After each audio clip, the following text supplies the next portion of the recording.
Everybody in this community knows that there's a problem.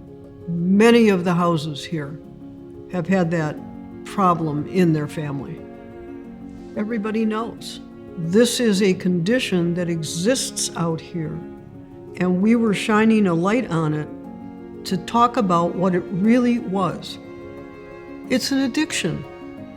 How can we help? And I think that really resonated with the community. Something needed to be done, and Dr. Ripple was the one that started all this. Well, I'll tell you, I may have been involved, but the real driving force behind this project turned out to be Robbie and Joan and a few other people who just didn't let it go. I was on the hospital board up here. I asked what we were doing for the people that needed this kind of help. It turned out the hospital didn't have any plans. It just seemed so obvious that it was necessary. Who better than the people who live here to take care of them? When Dr. Ripple came to a commissioners meeting here in Lance, I happened to be at the same meeting, and Dr. Ripple stood up and read a letter that he had sent to the Sentinel, decrying the fact that there was no help for people with any type of addiction in an area where addiction is rampant. It was very moving, and I went up to him after the meeting and I said, if you need any help, even someone just to type, let me know, I'll help you. And we started meeting along with Joan Hill, Teresa Corpy. There were several other people like Reverend John Henry. Well, we just started meeting in the back of Java Place downtown, a little coffee shop. Nikki was part of us then too. She let us use her place to just have meetings. John Henry, pastor, he came to those meetings. Mark was there. We call him, he was one of our addicts that we had worked with, and we called him Miracle Mark, and he came. We did send letters then out to the whole community around the house. There's churches there and there's residential. We didn't get one negative letter. And then when we had the open house, it seemed to me the whole town was there. The clergy from the different churches came and blessed the place. The tribal woman that did the blessing with the smoke, but she came and blessed the place. We were shocked at the return. One of the girls that works for Great Lakes said they've never had a return like that in Marquette or any place else they opened as they did here in Bexar County, in Lance. So it was there. The people wanted. We needed some perk-ups in the house. It was a very dark house. It was just a house that two people had owned for a long time, and it needed work.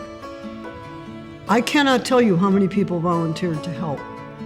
We had the Lance Honor Society helping us paint. Their teacher came over and said, move aside, move aside. We had people who are responsible for the trails out here. They live here locally, but they wanted to be a part of this. They were painting. This was a full community effort.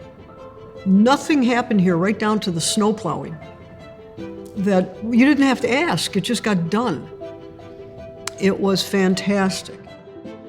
Michelle Sanagret is a miracle worker. I mean, she's so equipped for that job. We're so fortunate to have her there because she's been there and she knows what she's doing. You know, the community embraced us. The reason the community continues to embrace us is because of the case manager that runs that house. Michelle, who everyone knows, she's a solid citizen. When she says to an employer, it's okay, they will interview and hire. If she says, I don't know yet, wait, they know that she's doing them a favor. So far, it's been very good. I've had probably about 7 of them so far. Most of them are doing cashier. We have had some work in the deli too. 3 of them actually were made night managers. seem very trustworthy and everything, and you have to be to make them a night manager. It's helped, especially at this time. One thing that's nice too is they're close. If they do have to walk to work, they can walk to work. People that come here, I think, like our community.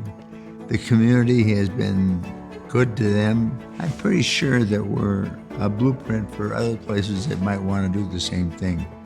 We asked each of the churches to please come on our opening day and dedicate the house. So we had the tribe dedicate the house, we had the Methodists do it, the Lutherans do it, the Catholics do it, the Baptists do it.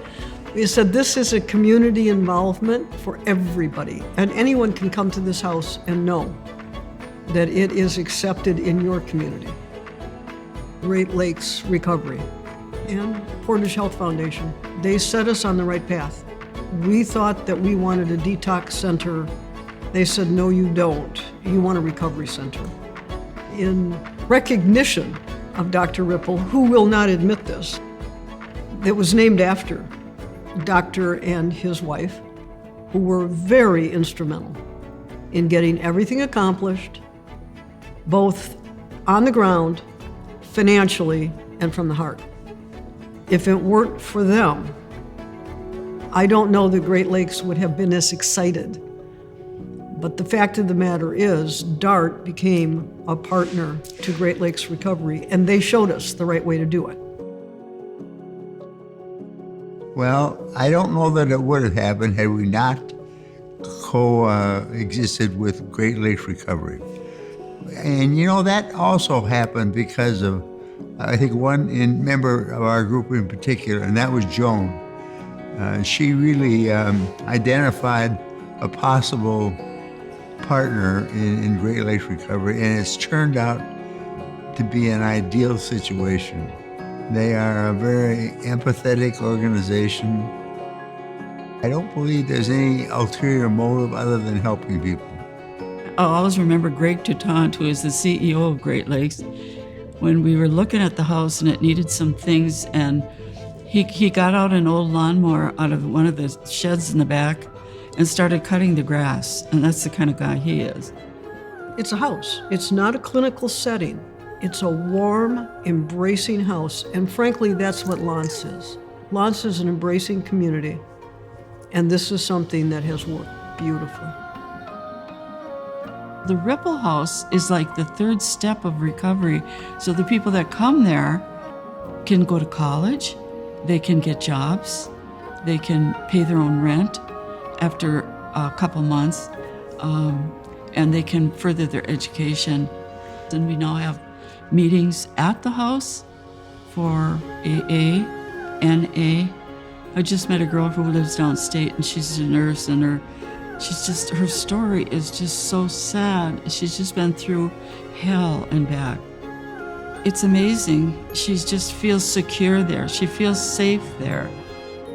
We also have a place for children, if some women have children, and we just had a little boy and girl there. We're hopeful that maybe we'll have something that develops for the men. That's necessary too. People are reinventing themselves in our house, and this is something that has worked beautifully.